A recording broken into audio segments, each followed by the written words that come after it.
Go, Matt. There we go. No. Hello, everyone, and welcome to our LDUH book club hangout for the monthly pick of July, which was my pick, which is System Collapse by Martha Wells. This is the 7th numbered entry in the Murderbot series. This is I think is a bit of a comfort read in some ways series for this group. I think most of us have read the entire series.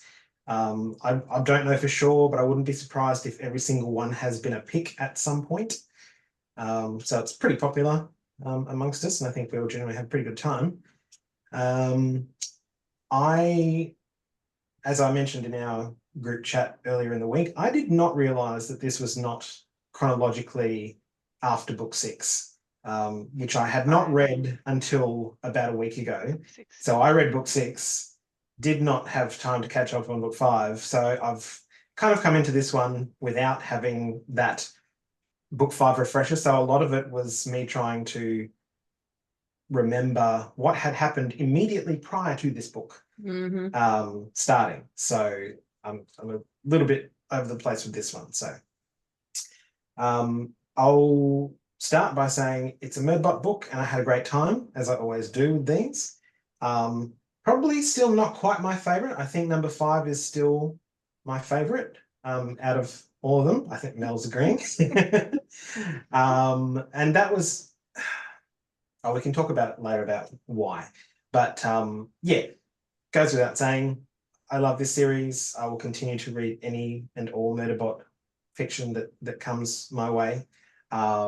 So yes, looking forward to having some more conversations about this one as we go.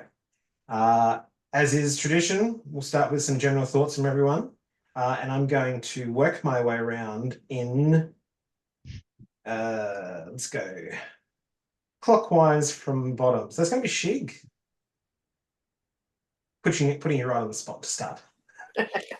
Yeah, I liked it because I haven't at all read lots of Murderbot. This is actually only the second time I've read this. I read it when it first came out. And this time I read it straight after is it Network Effect? So chronologically, which is why I almost didn't manage to make it through this time. But I still enjoyed it. I think Murderbot needs a different job. But I think I also picked up a lot more stuff from listening to it this time around. Yeah, but it's great. Awesome. Thank you. Sarah, you're next for me. Hello. Yeah, so I started a reread of the entire series a couple of months ago because I was also under that thing of going, I know there's more than one book that I haven't read and I'm going to have to catch up. And it wasn't until it was pointed out, well, don't stress about 6 because it's out of chronological order. And that was good because, I finished 5 earlier this week and I'm really, really pleased that I did reread 5 before I went straight into this because it really does feel like it's bang right up against it. And I think that's the thing. It just feels like a really nice continuation of that story as opposed to being, you couldn't just jump into this world, I think, without having read 5 to understand a lot of, especially that relationship with Art. So, I really enjoyed it. Very funny, as I was alluding to when Lisa was on the call. The last hour or so I was reading it, I was just cracking up laughing and highlighting passages all over the place. It was very, very like just the way Murderbot thinks. It's just very, very funny. And the other thing I really liked about this, which I think we're starting to get on 5, because through my reread, I found that I couldn't tell the difference between everyone's names, just kind of muddled into one. And I think that's also because of Murderbot's kind of opinion about humans, which is great writing. But then as we get on, like we know, like Mensa really, becomes this elevated person for Murderbot, and then on 5, you're starting to sit with Amina. And then on this one, I knew who everybody was. I was never at any time going, what are they doing? And, so I really, that was one of the reasons I really enjoyed, I think, was this and some of the new characters we're getting. And I'm liking that we're getting some new relationships between the university and preservation. And that's nice because it's expanding that world. So, yeah. Excellent. Thank you, Sarah. Moving up, I have Elizabeth next for me. Okay, yeah. I enjoyed it very much. Great Murderbot book. However, am finding this to be a series of diminishing returns, and I'm not convinced that plot is Wells's strong suit, although she's excellent with point of view and style. So I found the plot a bit formulaic to the point where I felt deja vu reading through it. So that was a little bit disappointing, but you know, I still enjoyed it on the whole, and she writes some relatable characters. Awesome. Thank you. Mel. Anything with art in it, I'm going to love. So I would agree with Sarah that the back end of it was very much like, yes, we're back to art and Murderbot banter and all of that, because a good portion of this was Murderbot's trauma time, so it was a little less bantery in that respects. But otherwise, I had a lot of fun, and I was also severely stressed out. But I'm not sure it's a Murderbot if there isn't tension and stress. So. Excellent. Next is me. Oh wait, I've done me. Kirsten. I struggled with this one a bit because I had not reread 5, and it was a long time since I read 5, so I spent a good portion of this book going, what happened in the last one again? I went back and reread like as many synopsises of it that I could find, but it wasn't really helpful. I had this conversation with Matt where I was like, this thing that Murderbot keeps redacting, is this something that happened in 5 that I've forgotten, or is it something that we're going to get a flashback about later? I'm going to and eventually my question was answered, but there was a good portion where I was like, am I supposed to know what this thing is? And it was, yeah. So not rereading 5 was a mistake. I should have reread it, but and I agree with Elizabeth that I think this was one of the weaker plots of this series. I sort of felt like there wasn't a lot to the plot for this one. But I also agree with Sarah where I have got a bunch of highlights on my book where I've been going, oh no, I was highlighting that because it was funny and that because it was funny, and just Murderbot being Murderbot, which I absolutely loved. So I enjoyed that. But yeah, I really feel like I would have enjoyed this a lot more if I had reread book 5 more recently. Thank you. Shane. Hey everyone, I love a Murderbot book. I don't feel like I've got a huge amount of general comments on this one, just like to land. It felt like it sat together a lot better on a reread. The first time I went through, it just sort of seemed to be following along down the tunnel and then confusingly talking to disjointed people. But no, yeah, it's a very great book. Look forward to discussing. Thank you. And Alyssa. Well, I also love the good Murderbot, and I've read them all numerous times. Seth and I had only read once before, so I picked up 5 a week ago, found it so enjoyable I read it in a day. So I decided to go for 6, and then I went for 1, 2, and 3, and 4, and got back into 7.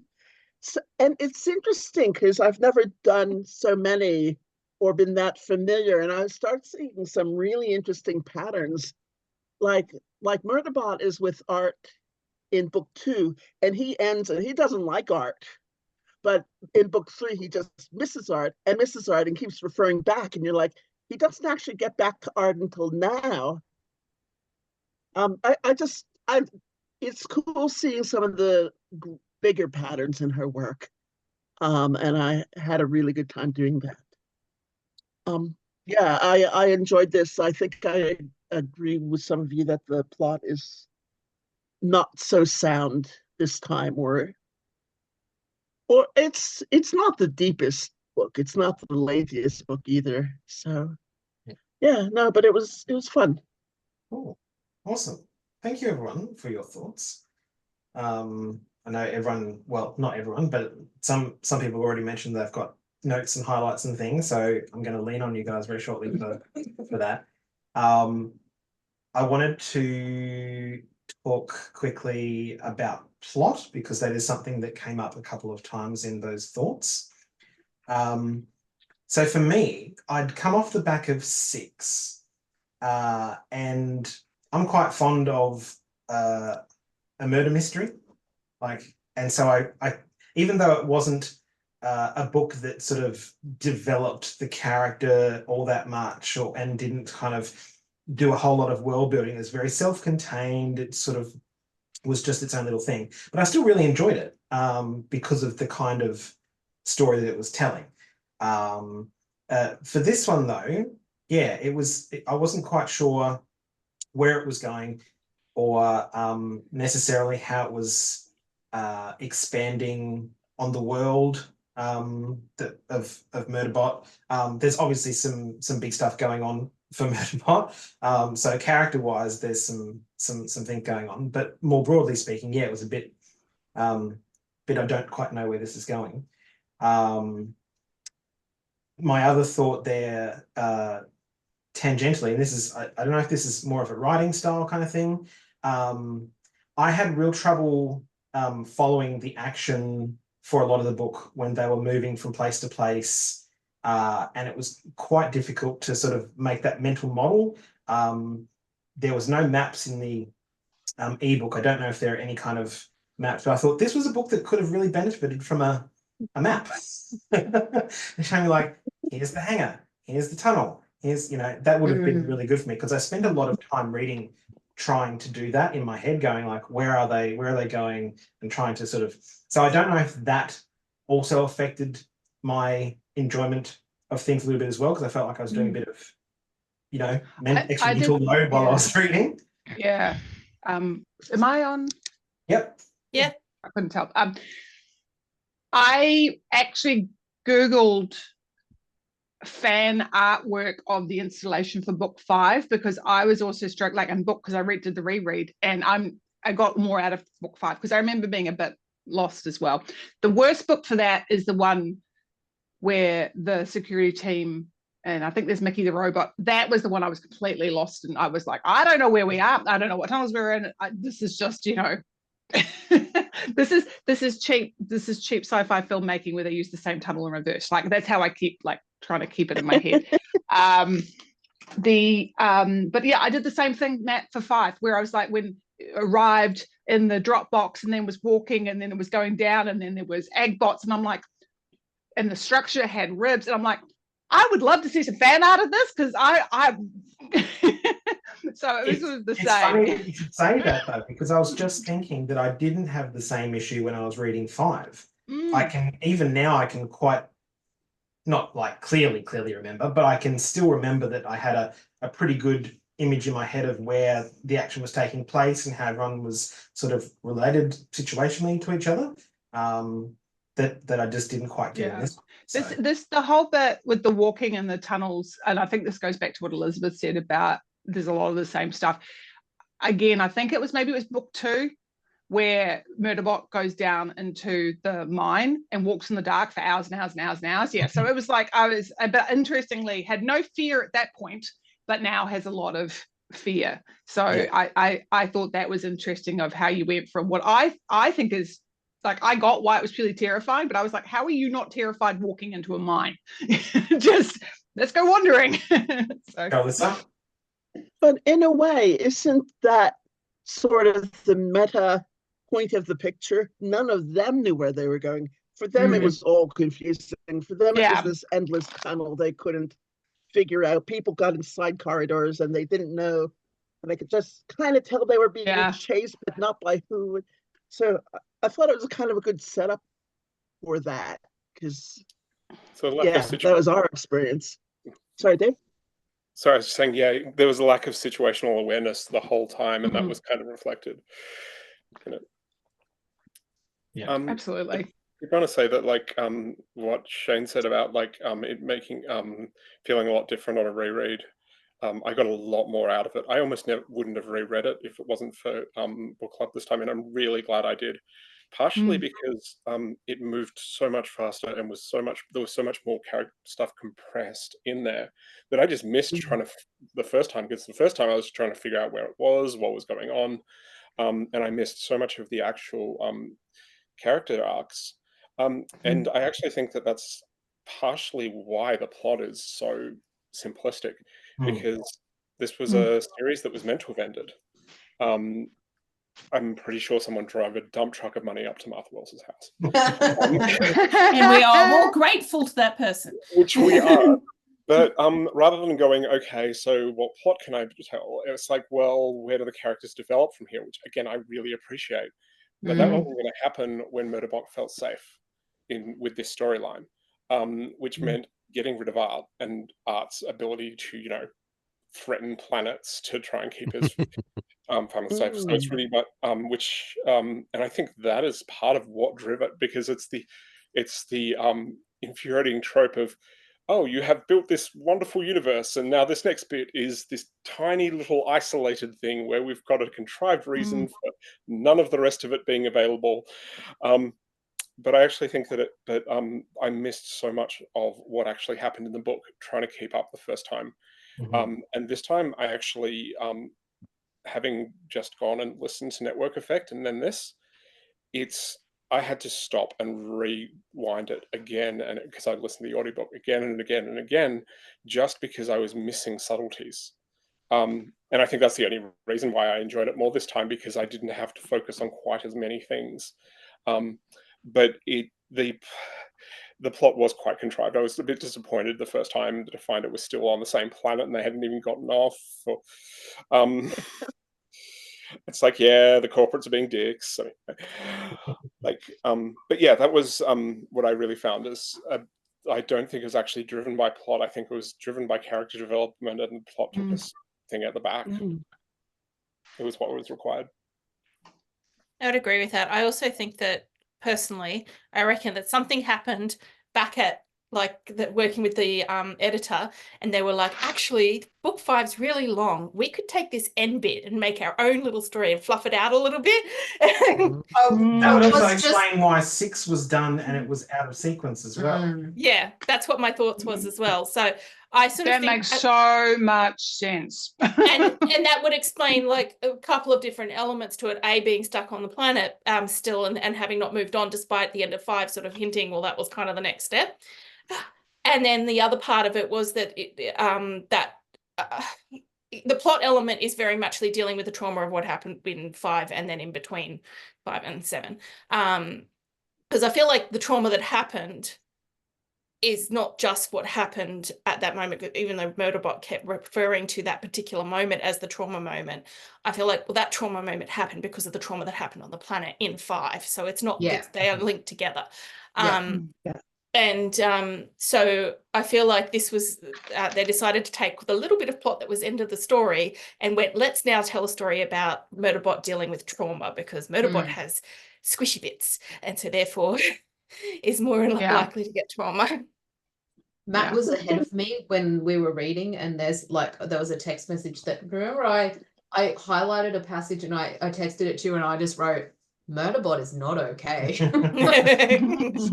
Yeah. I was like, this is not good.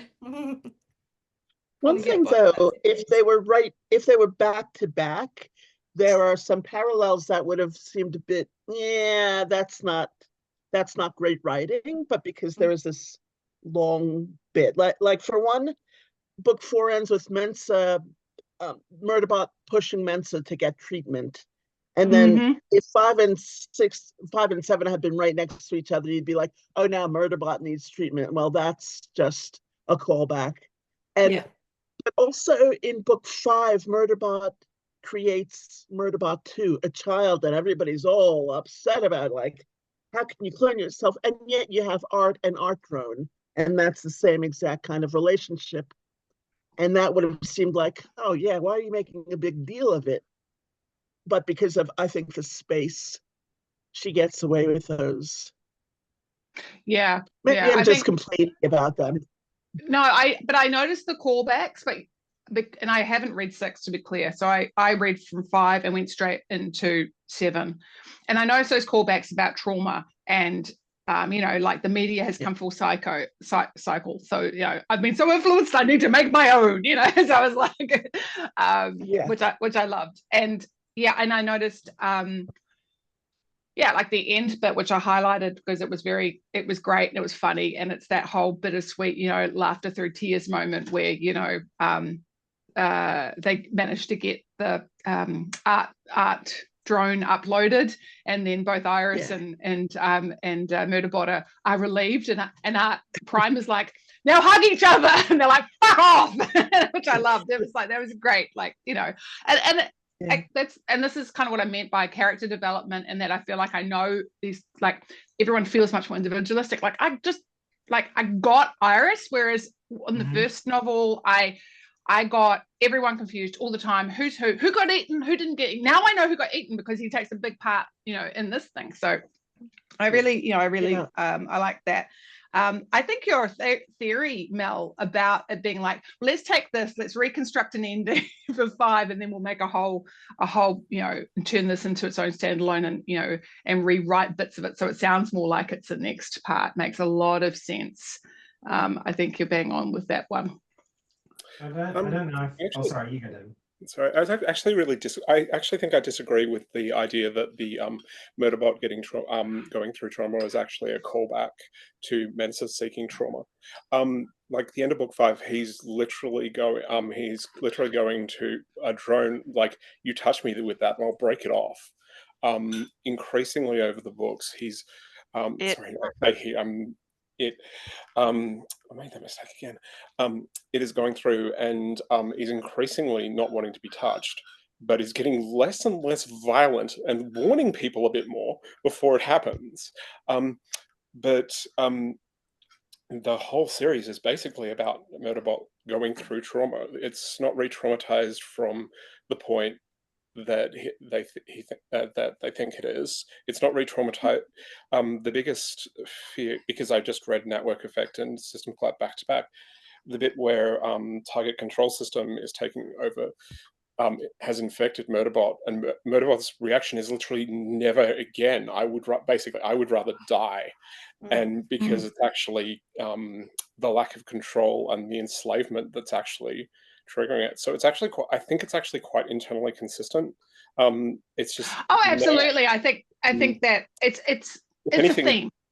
Basically, maybe instead of saying it's a callback, it's a theme. It's a theme that's consistent across the entire series. Like, you've got, you know, and even in this particular novel, there's callbacks to the theme of, like you said, like a control, indenture, and all that stuff. We were talking, is it book 2, with the when Murderbot becomes a security consultant on board, and, you know, is trying not to get close to the humans because it kind of knows it'll end up caring about them, and it can't because of where they're going. So yeah, so maybe our language is not quite right, but I like to keep the delving into the theme consistently, that this universe is kind of got a lot of fucked up ideas and it fucks up everybody, whether you be human or construct.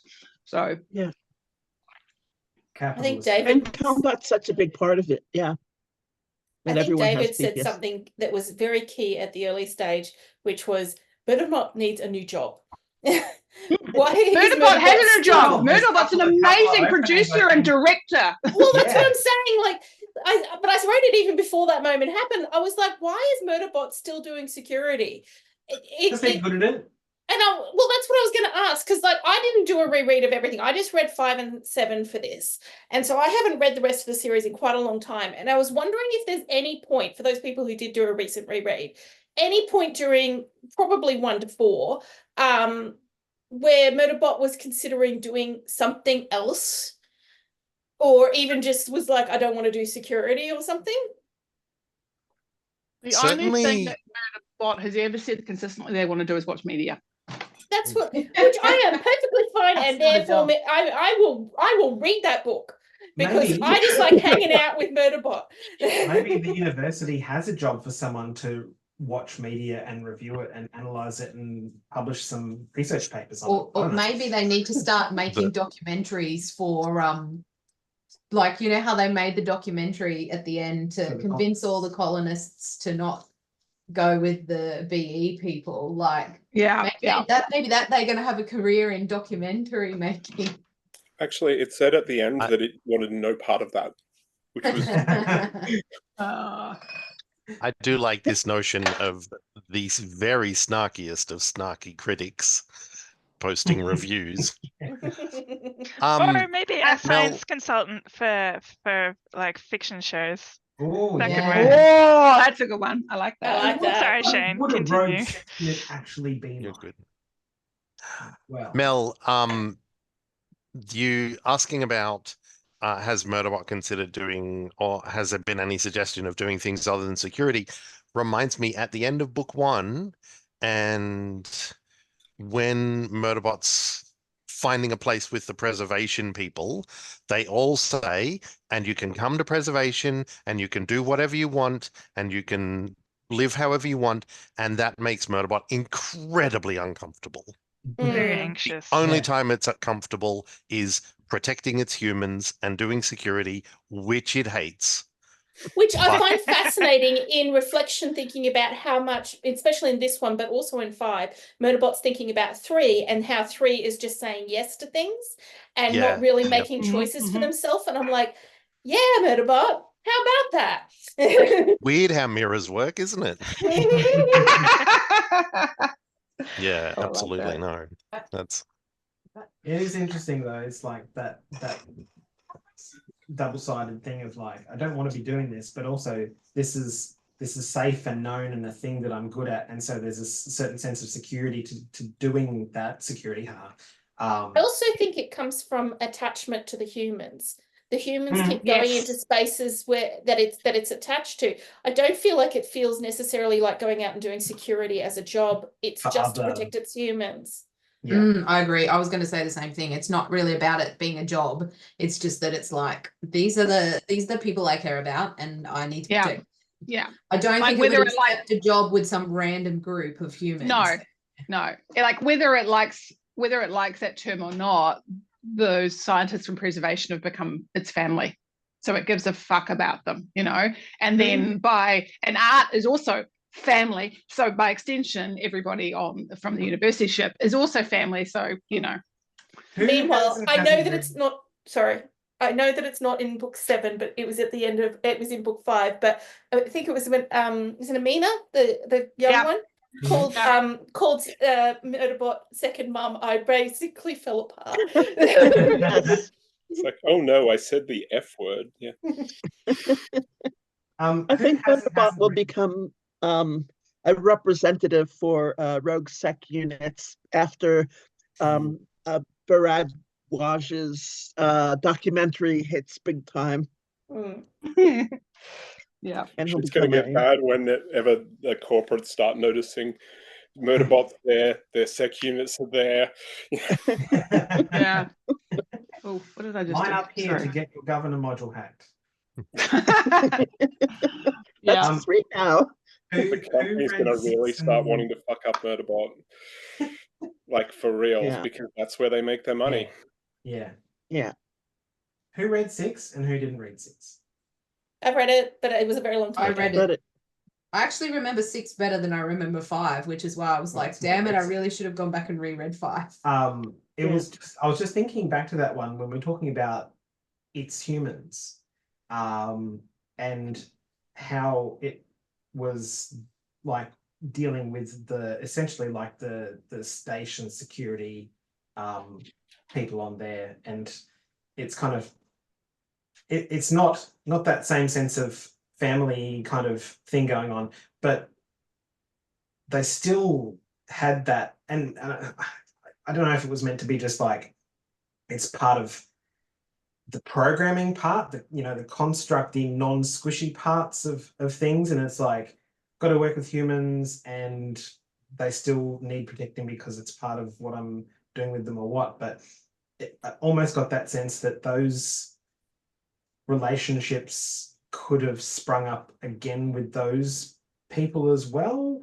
Not in the same way, I don't think. There's not that pre-existing connection and stuff like that, but there was definite moving from, and it is not super spoilery for anyone who hasn't read 6, but from, oh great, I'm having to deal with these useless idiots who don't know anything about what they're doing, through to actually considering them to be, some of them at least, to be quite competent at their jobs and actually, decent people. So there was that kind of thing. And I'm wondering, maybe it's not necessarily that Murderbot might only feel feelings for the family people that we know, but maybe there's capacity there for it to have feelings for other humans in a similar way, even if it doesn't necessarily realize it. I mean, I feel like Murderbot has the capacity to get attached to pretty much anything that's not like super corporate related. Yeah. But it's just in denial. Yes. I It was doesn't gonna like say, to think of itself that way.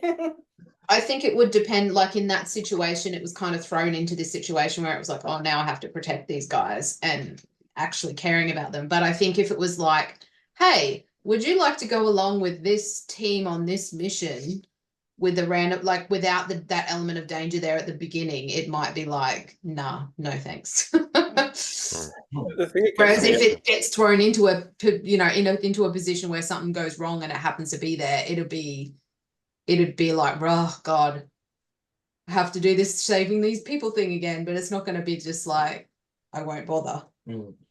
So something that was really upsetting about this book actually is just from the start, it's like everyone, including Murderbot, had agreed that it was really unhealthy and really not good for it to go down onto the planet again, that it needed to heal, and like this was actually going to be traumatizing. And then Art turns around and it's like, no, sorry, I need you right now to stop my humans dying and your humans dying and stuff. And so basically it's like, great, everyone knows this is going to cause Murderbot, like, it's going to reinforce trauma and stuff.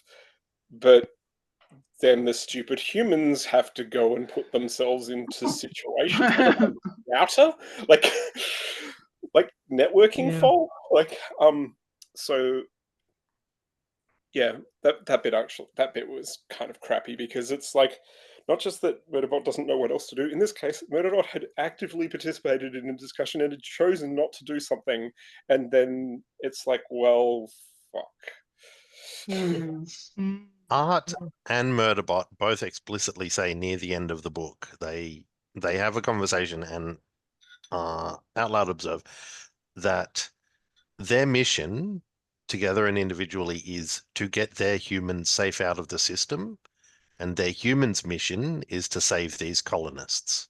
And that fucking sucks.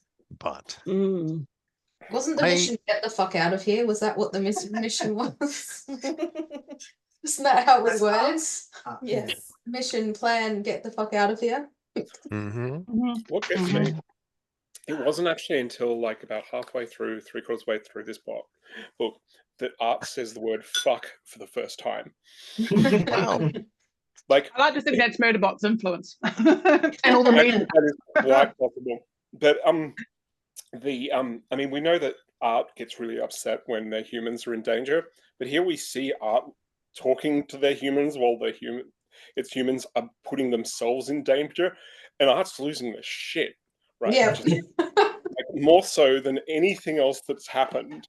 Like, there's I'm really upset and scared hidden under this thin veneer or anything. It's like, you can hear Art just losing it. Turns out that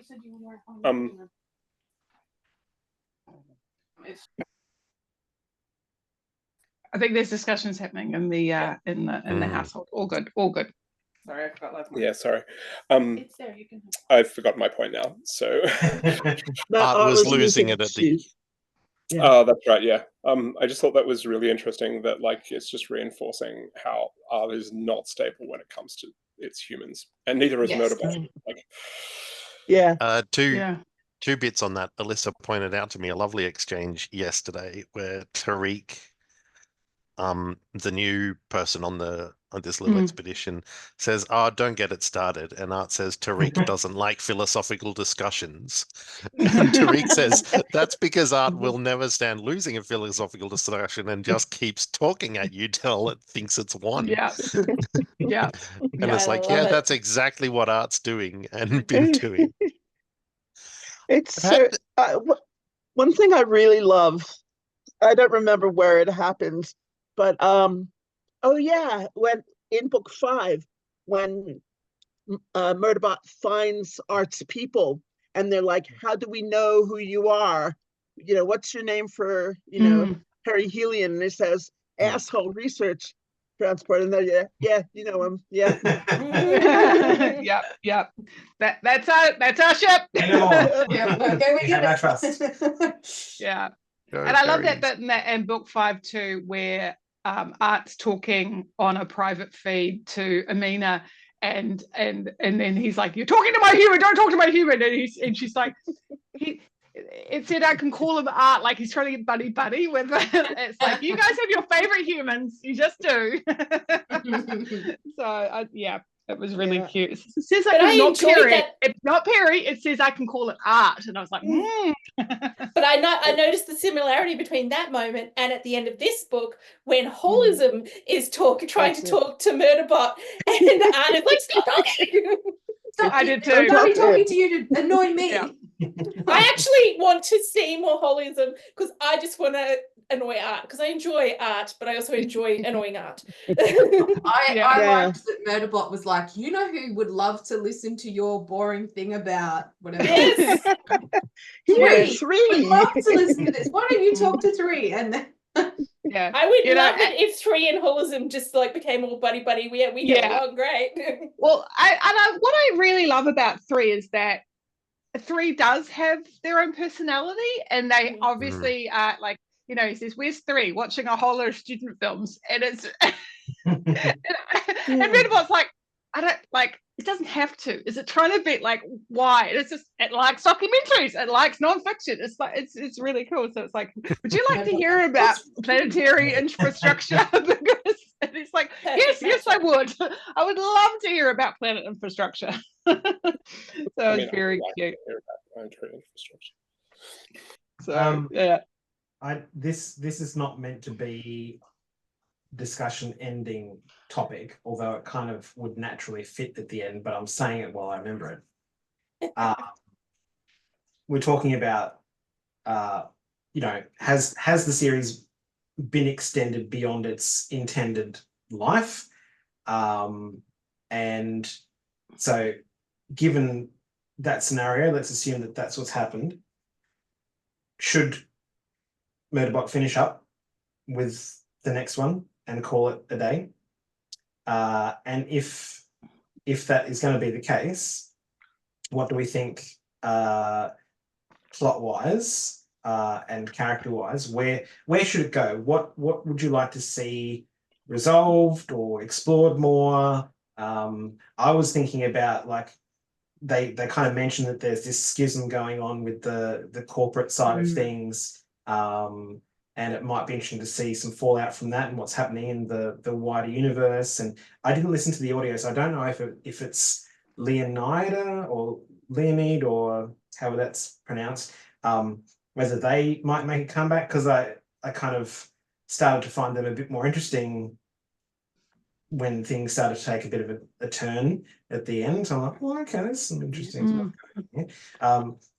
So do we think it's time to wrap the series up, as much as we might love Murderbot as a character?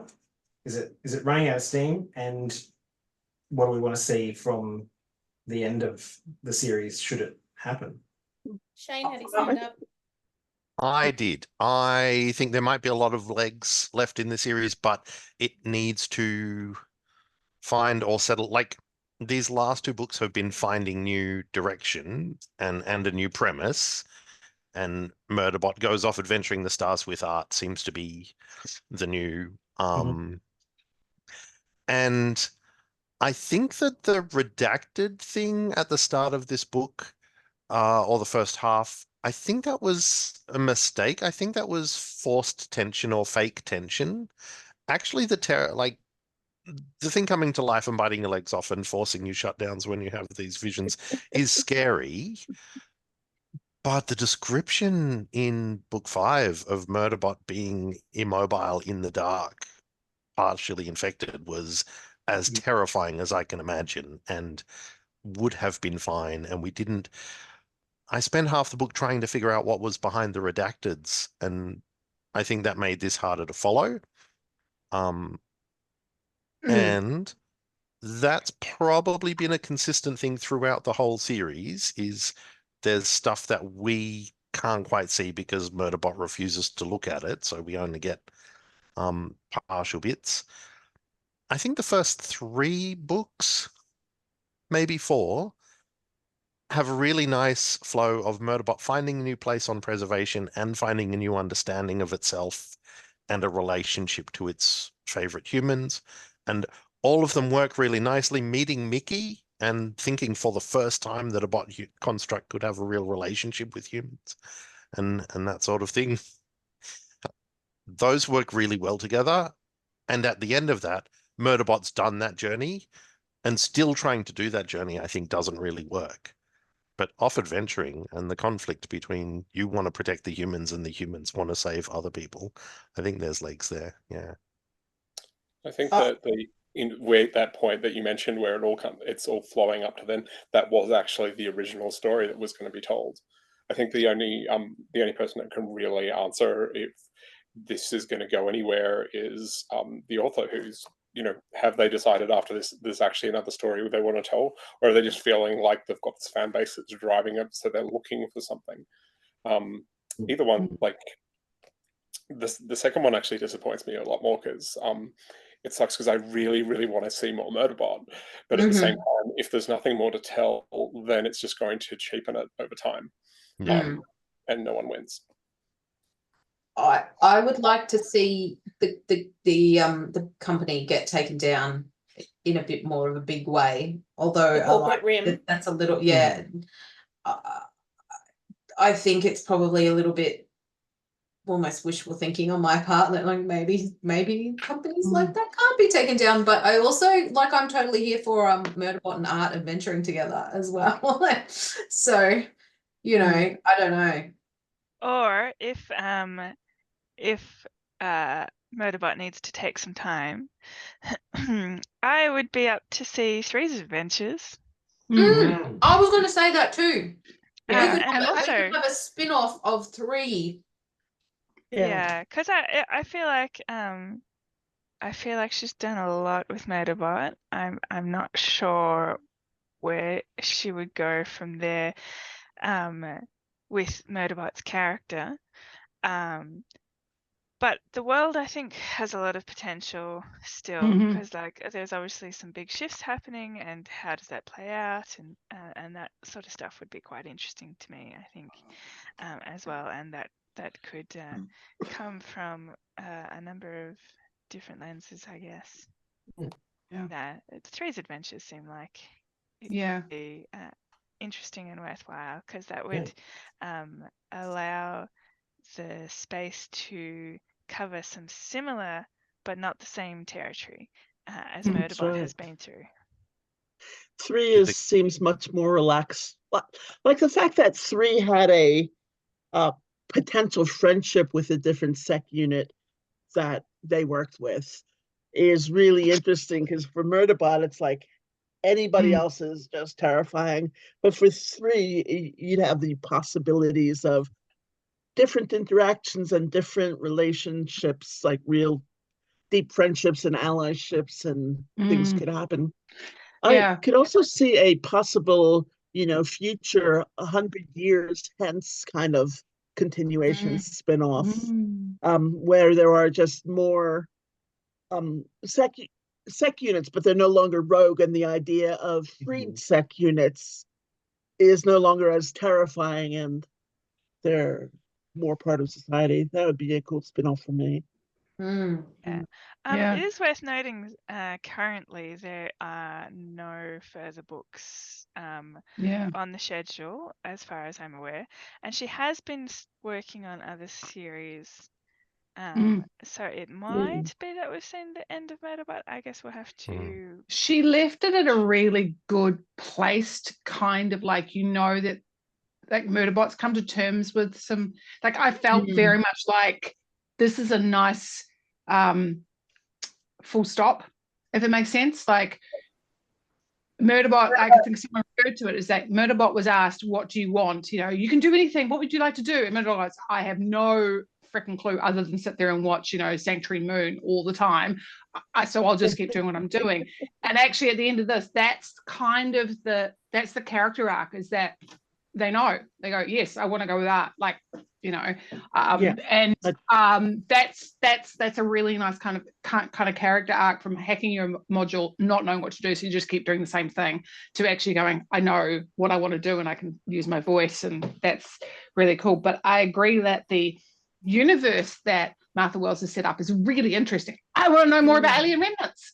I still don't know enough about alien remnants. What the fuck is with the alien remnants? Like, there's so much, and then we got, I'm like, that is cool. Like, Amina's a really That's she's where got it goes wrong. university. You have to not dig up the alien remnants. True, but it's so interesting. Like, I'm like, is this that whole what's the rule? Like, you know, by the time you meet an intelligent race, will have killed themselves off. What's that formally for?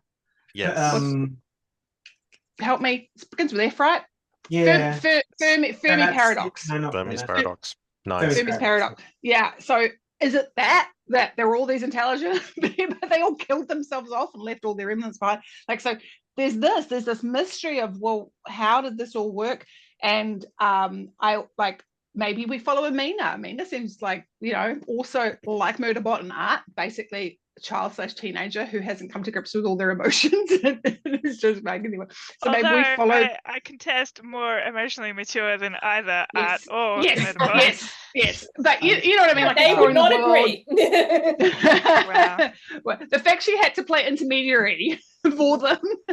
But yeah, like, so there's so much of the world which, you know, I think about the Wayfarers world that Becky Chambers set up, that we didn't follow the same crew. We went into other parts of that universe, of that world, and explored what it was like. And that's, you know, I think for a lot of us, we love that series, we love that world. And so there is opportunity here, but it might be something different. I feel like the Imperial Radish series is actually a really good example of that, because Anne Leckie wrote that as a trilogy, and then she's written 2 other standalone separate novels that are in that world but elsewhere. So she recognized that she quite different elsewhere. Yeah, and Right. so she recognized that she had a big enough world that she could write more in it, but she had written a very tight, excellent trilogy, and was like, yeah, well, that's finished now.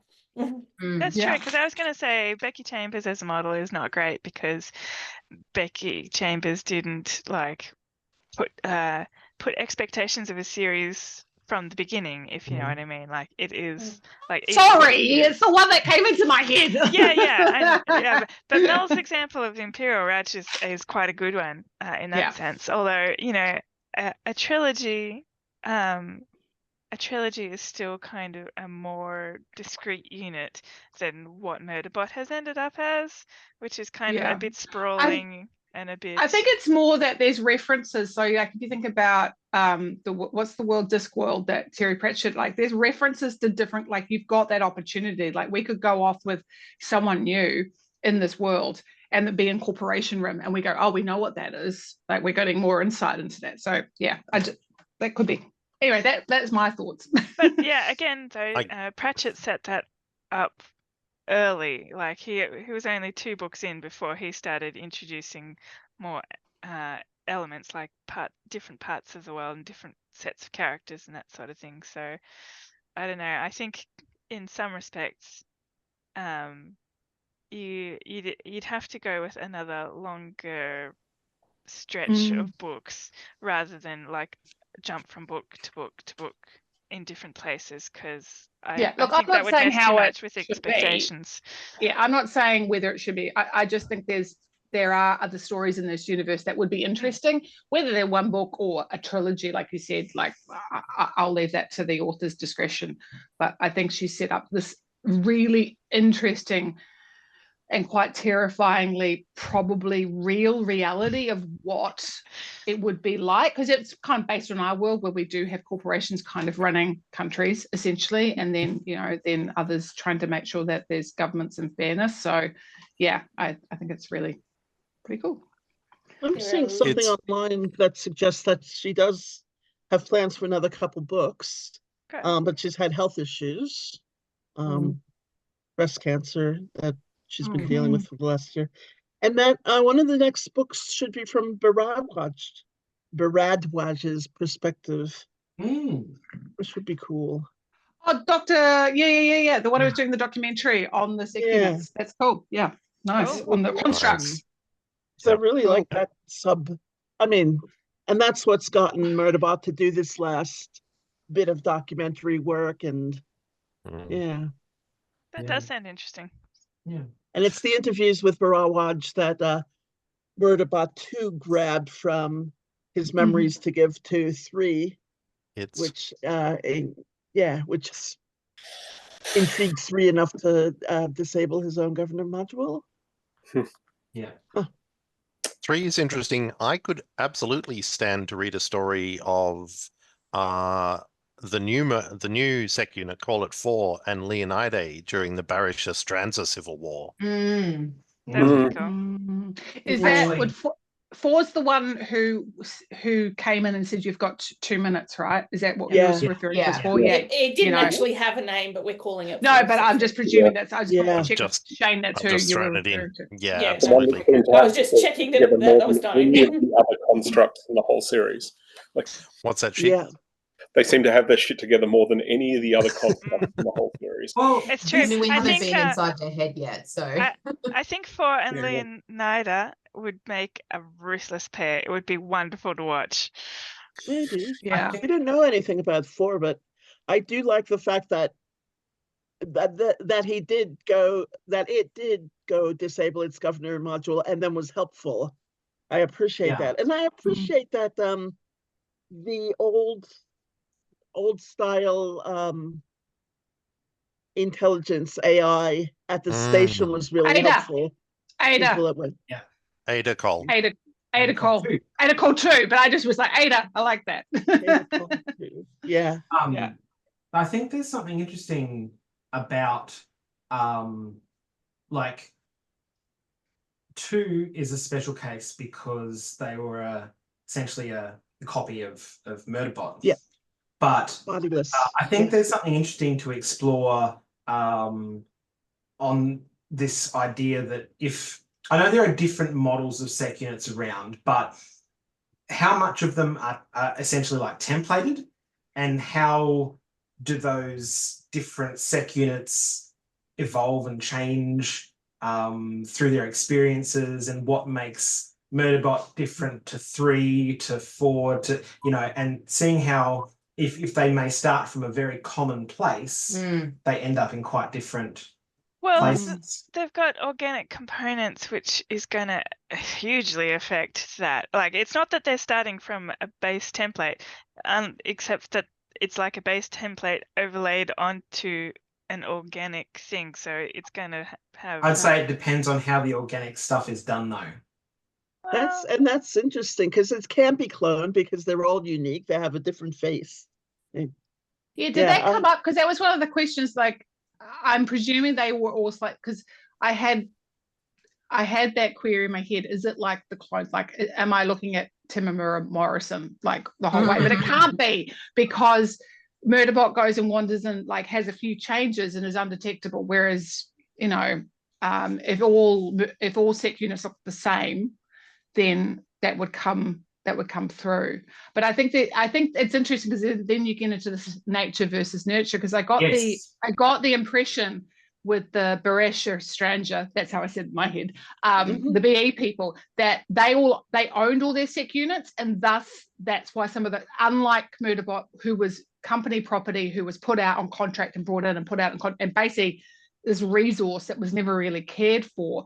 They've bought all their own units, and so that they're their resources, so they kind of look after them a bit better. Like, they had better equipment, they had better armor and weapons, and they 3 had a relationship with the other 2. So I just got that sense of 3 has had a different experience being a sec unit because they've been owned and used by only one company, maybe on lots of different missions, but there's been this protocol the whole time, whereas Murderbot was owned by a company who just rented it out like a car, and how rental companies are, like, it's like we just use them until we dispose them, you just run them into the ground. So I kind of think that's also Then charge you for all the yeah. little tiny scratches that you may or may not have actually. Which is got. exactly what the company does, right? It would talk about that, like, where can we make the money?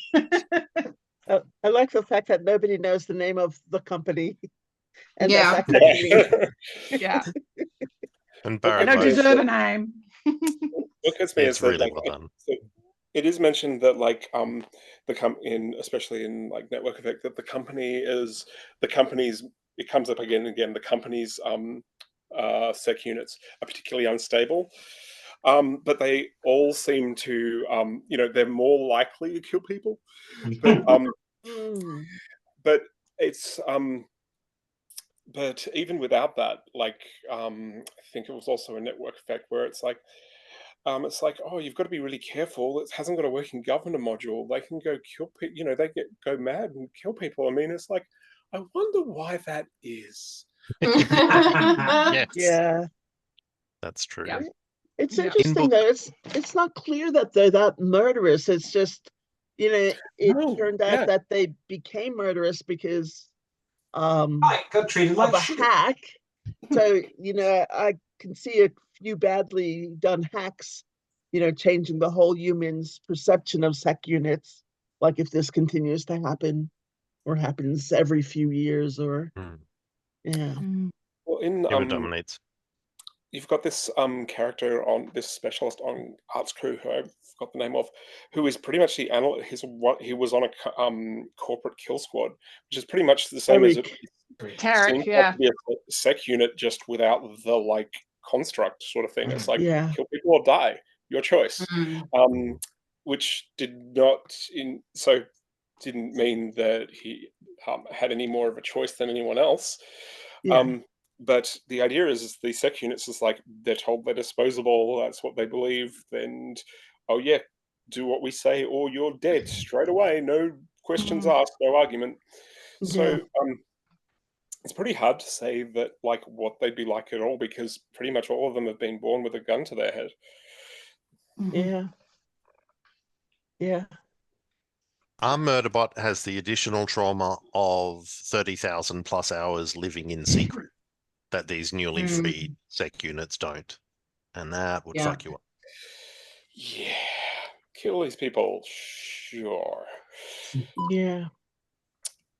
Or that he actually, was obvious. It was strongly implied. I don't know if it was ever proven that he was the.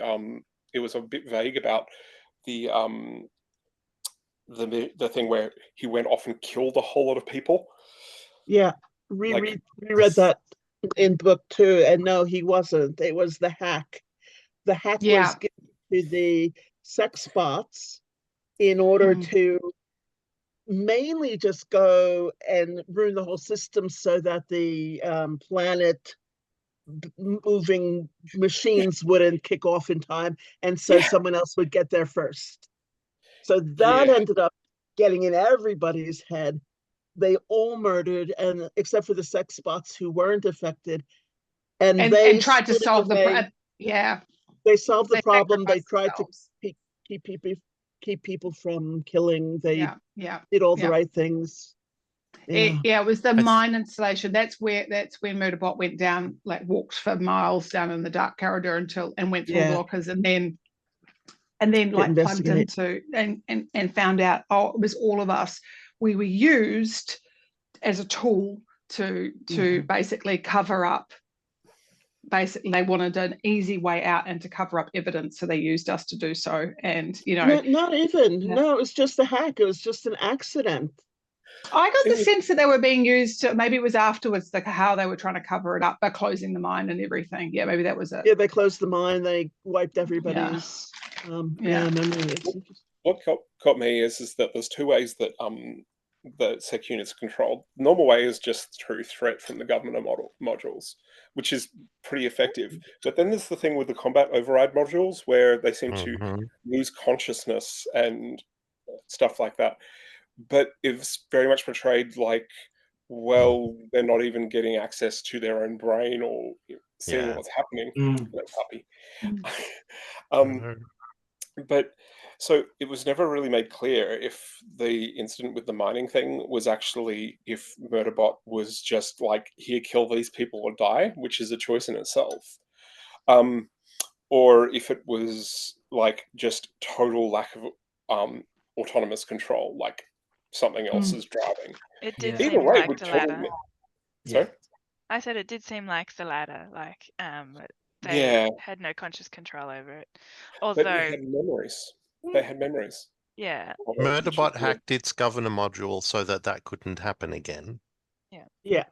So it Yeah, thinks, it had memories because it has organic parts. organic parts, and that's Yeah. where the memories get stored. Oh, Because good point, I yeah. think that's the idea around trauma, is that we store it because we have, it gets stored in our organic parts that react. Because there's even bits in this one where Murderbot talks about going, my organic parts were decided to have all these reactions which were not helpful right now.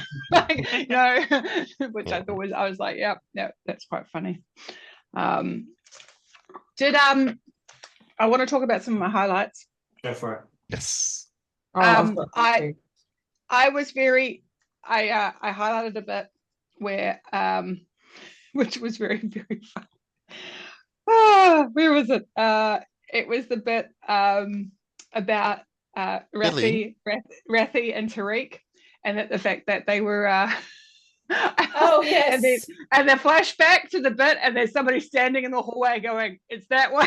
I don't know who it was, but it was very funny. It's like and Art saying, "You don't want to know what it is," and Art going, "No, I want to go find out." And finding out it's about sex, and I'm going, "Said I told you didn't want to know." So good. and that they were like really, they were interested in one another, and I was like, "See, I knew it." So like that's one of the reasons I liked this book, because there is so much more of those relationships you're sort of sensing. And like I kind of, when that happened, I was like, I knew it. I knew they liked one another. They were way too buddy, way too cozy. I've got highlighted as one of my highlights. Rathi and Tarek were talking about the thing going on between them, which I love how Murderbot is just like, oh, human drama. Why? Yeah. Which I Which is actually put a note hilarious down because about why. They love watching it, right? if it's fictional, it's really fun. If it's When it's fictional. real people, it's like, oh, why do I have to deal with this? And it's funny because I wrote it down and then I went and literally wrote underneath it, and I do exactly the same thing. Yeah. And the cool thing I didn't figure, it's like he's going, I don't break up with people or something like that. I don't break up relationships, because he thinks that Tarek's in a relationship with Matteo. But he's saying he's not in a relationship with Matteo. I don't know I don't remember the bit with Matteo, what's going on there. I think it's just like a casual thing with Matteo. Right. So he's having, okay, gotcha. Thank you. I was trying to figure it out, and because Murderbot's not interested, it was quite hard to get the details. Yeah. Yes. Yeah. You kind of needed to put all of the thread together. Yeah, right. Lots of reading between the lines there. Yeah. Yeah. That's I did know the that. funny part is that Murderbot's like, I don't care, and I'm like, I care. Can you find out what's going on? Yeah. Could we have a little bit of accidental? See a few more things, please. Yeah. First is like, people I can ship. Meanwhile, sorry, go. No, go. Meanwhile. I did write down a note. The title of the new drama that Murderbot likes, that got from the so funny. The Ada from Ada, yeah. Was Cruel Romance Personage, and I was like, every time I couldn't stop laughing over it. Amazing. And yet it was still interested in it. Yeah, I that wasn't amazes interested me. in it. It Yeah, sounds I like an anime that's been translated and the translation hasn't worked well from the title. Exactly. I love Or that. I was neutral. like, Gender neutral. Yeah, I thought there was this opportunity, like going, we're going there. We have, those name creators, like, this is how you name a romance show. 3 words. Yeah. I'm just going to share some of my favorite bits, and you guys can comment. So one of the things that I loved about it was actually really early on when they were talking with They gone and talked to the librarian or the historian. Orion, And they were finding out there was like a cave system in the north. Well, and yes, that everybody was Karima, or however you say the name. Yeah, Orion. three Orion. swords. the historian. Yeah. And I love this. 3 drones saw Kareem's face sink and her shoulders tighten. Me too, Kareem. Me too. She echoed.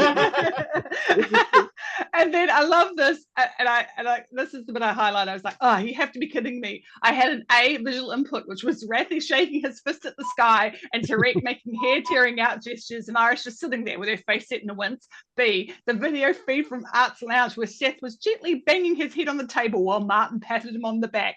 And this is like, for me, I was like, I know who these people are. Yep. I now have these visuals. This is great compared to the first book where he couldn't care less about all these clients. And I was like, who's overseas? Who's Aranda? I don't know who's where and who's who. Whereas now I'm like, I know exactly who all these people are. And it was just also like, here are the humans reacting. And here's Murderbot just watching them, which was great. This is what makes me sad about the idea that we might not be getting any more Murderbot stories, because I'm just like, I've just got the crew down. I want to go and have fun. Yeah, I like that Art was currently arguing with Seth about his selection of a high carb protein for his meal break and threatening to inform Martin. So good. It's just like, you know, he's like, how shit was that? Like, that's so like, it's that next level up of being watched by Big Brother. Is like, not only are you being watched and they're making notes of it, they're going to go and tell your family that you've chosen to have a bag of chips for lunch instead of anything else. Oh, I just thought that was hilarious. Spy shows since forever have had like the person on the headset in the control room just talking while you go through all the places, but they haven't figured out having half a dozen people all having their own reactions to what's happening through it. So funny. Well, yes. Yeah, absolutely. I thought this was good, that Pinley and Murderbot have a shared interest in real life disaster documentaries. That was great. Yeah, I love that. Yeah. Such a lovely touch. I was like, really? You don't say. What could go wrong here? Have a video. I was like, yeah, we have the lawyer and the SEC unit. I like that SEC unit notices how engrossed people are in their media by how much crunching on, crunchy objects. That made me laugh too. I read that out loud to Matt last night. I was reading because I knew he was ahead of me and I could read things without spoiling him. And I read that bit out loud because I thought it was so funny. Yeah.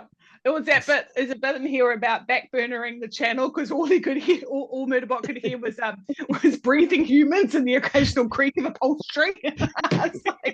He's like, why have I got them? Why am I listening to this? Yeah, breathing down your neck, literally, kind of incredible. It's so funny. That just cracked me up. I did like that the Dropbox. He was sorry.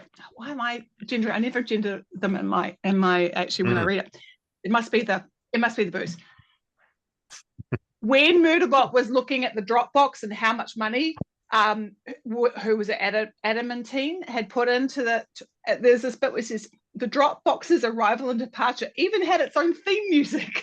This is why this world is so interesting.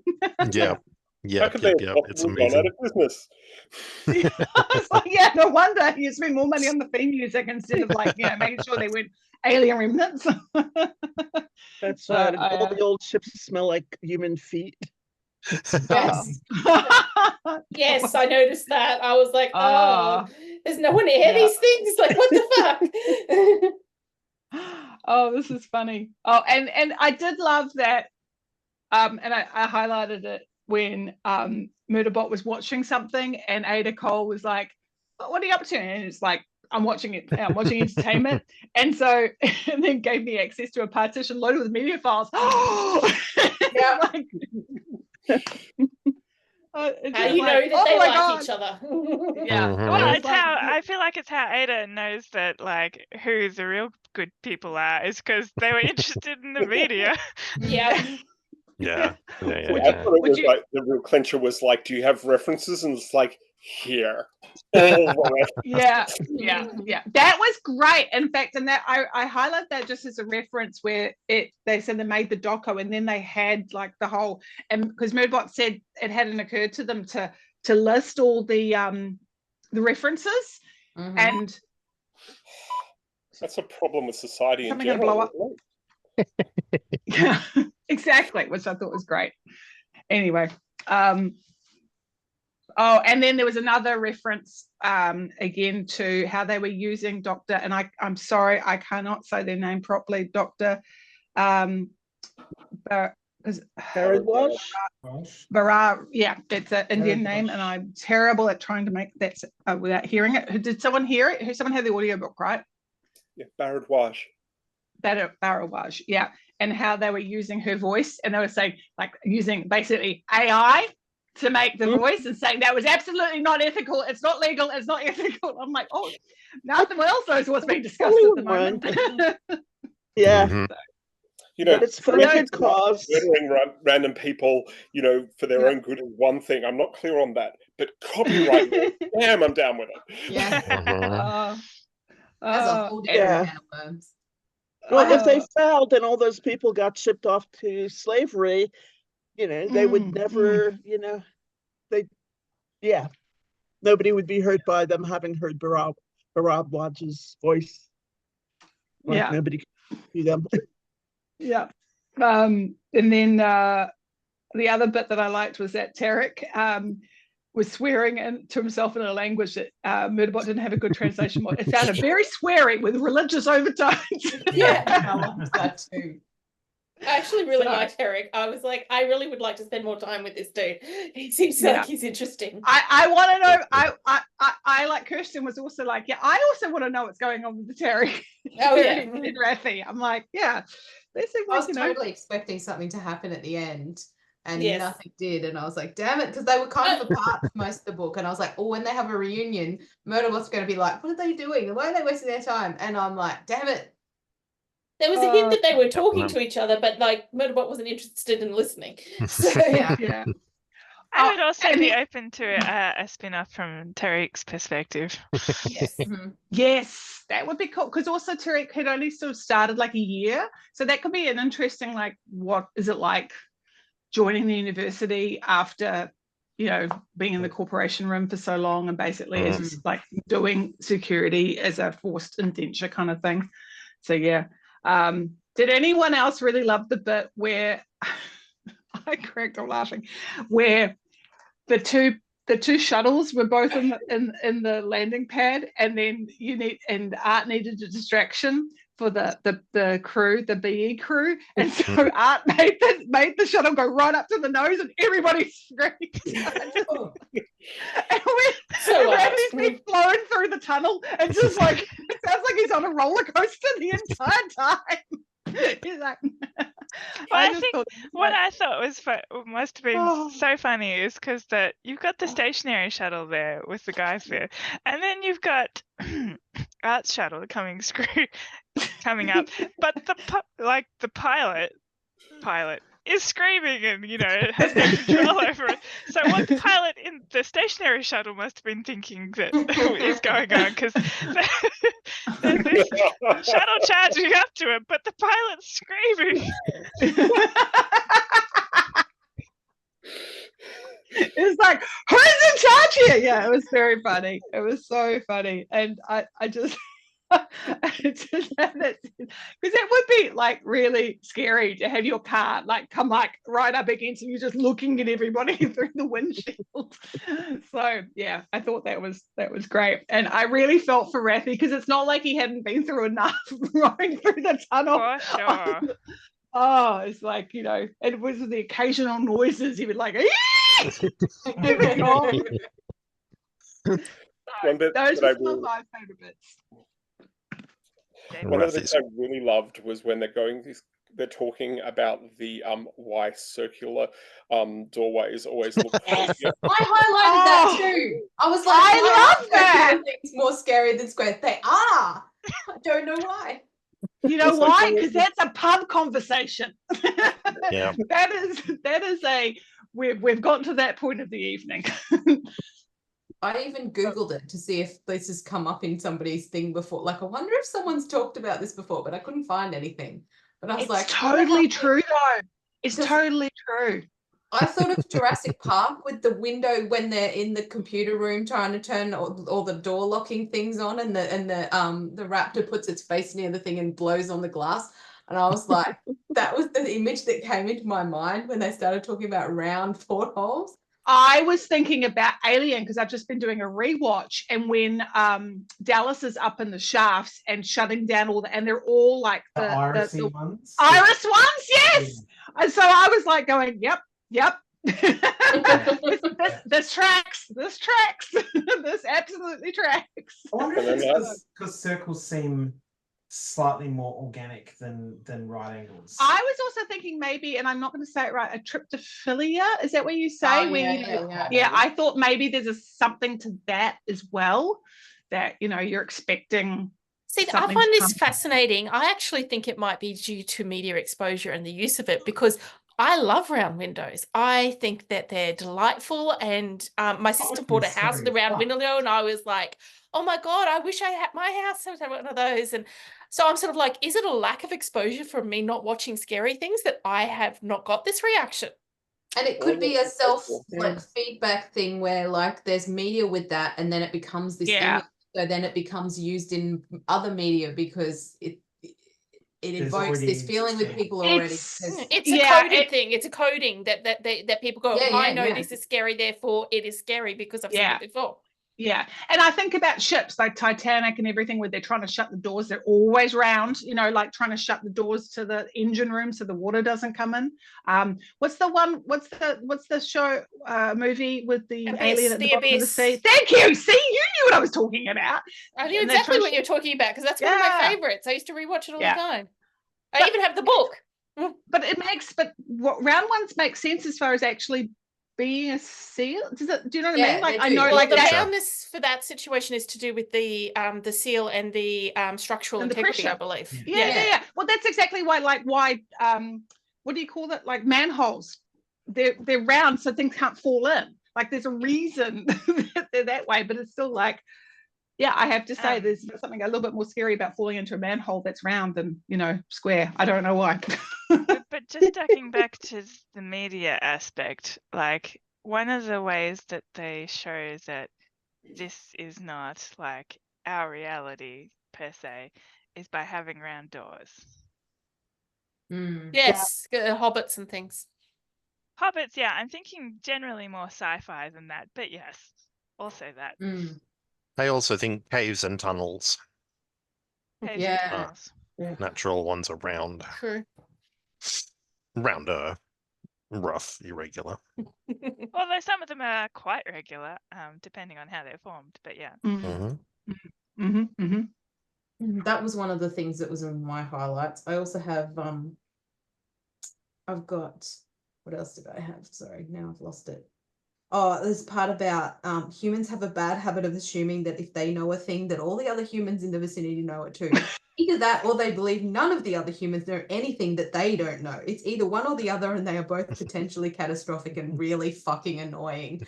And I was like, how friggin' true is that?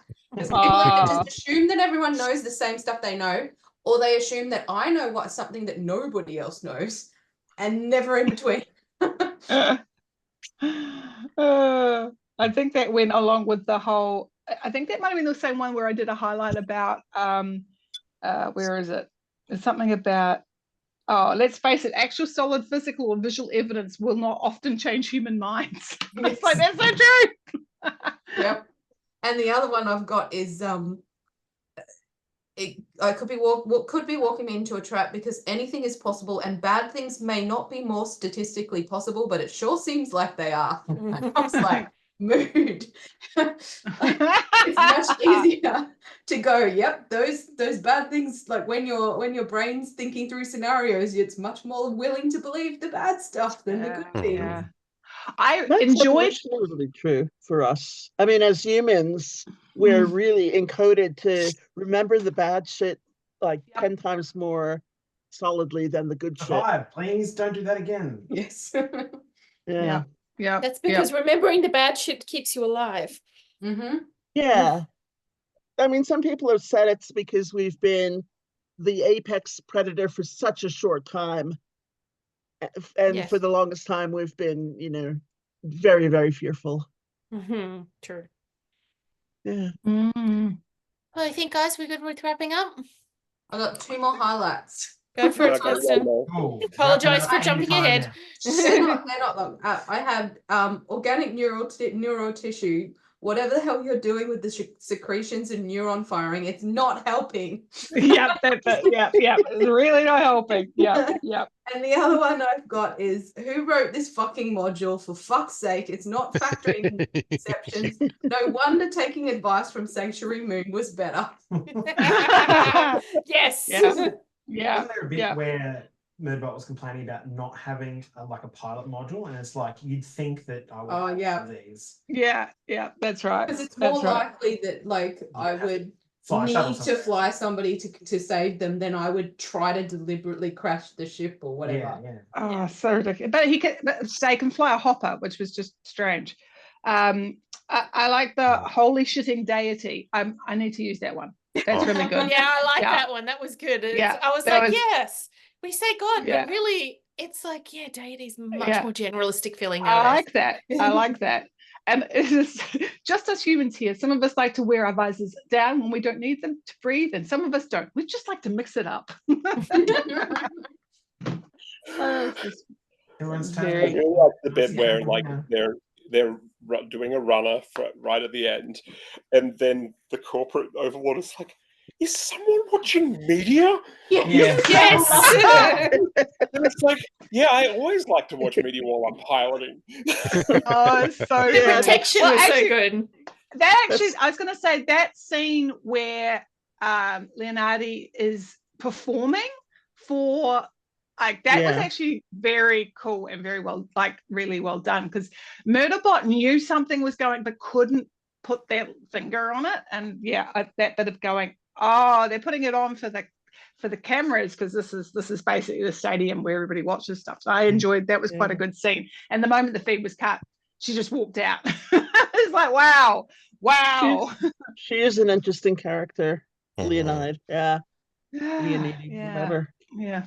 It's interesting, like I was telling her, do not kill them, you know, or you're not coming with us. Yes. The fact that Iris is an adolescent and Art is the same age just explains so much about this world where it's like, let's give the adolescents guns. No, we're the good guys that are sane. Oh, funny. Yeah. Very good. Have we had a chance to discuss the, and I think this is the place to do it, because we talked about it in the Slack. They've bought the rights and they've got Alex Skarsgård. Yeah. Can we do it? Can we do it? Thoughts on this? Because they've also cast a few other people. Bad. That's what I think. I don't like it. I do not like it. Somebody spell it out. Somebody spell out what we're talking about. Okay, so they're making Murderbot into a TV show, I believe it is, not a movie. And Alexander Skarsgård has been cast as Murderbot, which in my opinion is bad because Murderbot is very gender neutral and Alexander Skarsgård is extremely not. Not only that, doubly so for me, I've never done the audiobook. So actually, if you asked me to assign any sort of gender to Murderbot, I would actually go female. And so I'm like, I would have loved someone much more androgynous and female in that role over a male in that role who is so very, like, I feel like they've leaned into the action hero side rather than the, Come on, what's Charlize Theron? Like, come on. My other big complaint is he's too old. He's my age. He's too old for the role, but it's just... That's the typical Hollywood thing where they'll happily put males of whatever age into their roles regardless. Yeah, because, you know, if you think about the age of a murder and when someone's in their prime, it's going to be in their 20s to early 30s. I know Murderbot's tall. Who is it that I keep getting in my head? They were in Orange is the New Black. I thought they'd be great. How old Oh, are you, Sarah? Um, How old is Alexander? Loretta, no, what's her name? Alexander would be in his late 40s. Yeah, he's my age, so he's 47, 48. I don't know how. Yeah, Yeah. So I need more yeah, but context. I'm Sorry, with you, you Mel. and I wish it, and to me it's like it's a wasted opportunity because there's also an opportunity for a trans actor or a non-binary person to Absolutely. to head this up. What's their name from the new Game of Thrones would be amazing as well. To pull I've it never off. watched it. Rihanna, Emma Rihanna of Tar? Diarcy? Rihanna of Tar? No, she that's Gwendolyn, and she's also too old for the role. She's also like in her 50s, but She would be excellent though if she wasn't. she would be good, but Too old, but- she was the right age for Gwendolyn because that was like 15 years ago when she got cast as what's her name of Taff. So she's the right age for that role, and if she'd done it back then, sure. But yeah, The other thing that bothers me about Alexander Skarsgård, and maybe he'll pleasantly surprise me, but Murderbot is funny. Murderbot is really funny. Without meaning to be. Not always meaning to be, right? But like, I don't know if he could pull off. I don't know if he could pull off the funny side of Murderbot and walk that line of being hilarious through being sarcastic and dry humor and all of that, but not like, I don't know. He like the other roles that I've seen him in, he's come across as really serious and kind of intense. And that might have just been the characters he was playing, but I don't know. I just don't see it. Maybe he'll pleasantly surprise me. I don't know. But yeah, I agree. Elizabeth, when I accidentally misgender Murderbot and say give it a gender instead of saying it, I accidentally say she. Because that's just what my brain seems to do with that character. There was also a Whether that's scene a me in the thing. first or the second book where someone had identified Murderbot and had gendered Murderbot as a she in a crowd. So that's why I also go there as slightly more feminine presenting. But you know, I'd rather be much more introduced. Elizabeth was trying to say some things. Yeah, I wanted to know what roles people had seen Alexander Skarsgård in. True Blood. Mostly True Blood. I've also seen him in Generation Kill, which is why a lot of people think he's right for this role because it's him in Generation Kill, which is 20 years old. Yeah. What else did I see him in? I have seen him in Zoolander. He's funny, but he was also 20 at the time. What's the new thing that he's in? That thing where he beats up Nicole Kidman's wife. He's the husband of, is it Do Little Lies or something? Little Lies, Little Fires Everywhere, one of those ones. Oh, right. He plays Nicole Kidman's. The other thing is we don't have any idea of Murderbot's color or ethnicity. So there's no reason to cast him as white rather than no one white in that universe. Like if you listen to the description, at most it's like a tan. Like there aren't no white boys. And if you look at if you go into IMDb and look at the cast of the show, Alexander Skarsgård, I think, is the only, if not the only white person, then one of the only white people. Like it seemed to be most of the other cast are not white, which great. But also like why then did they choose to make Murderbot white? Look, I know that they've done it because they want to have a name so that will pull people in to watch it. But I also countered that you could have done that with other people in the cast.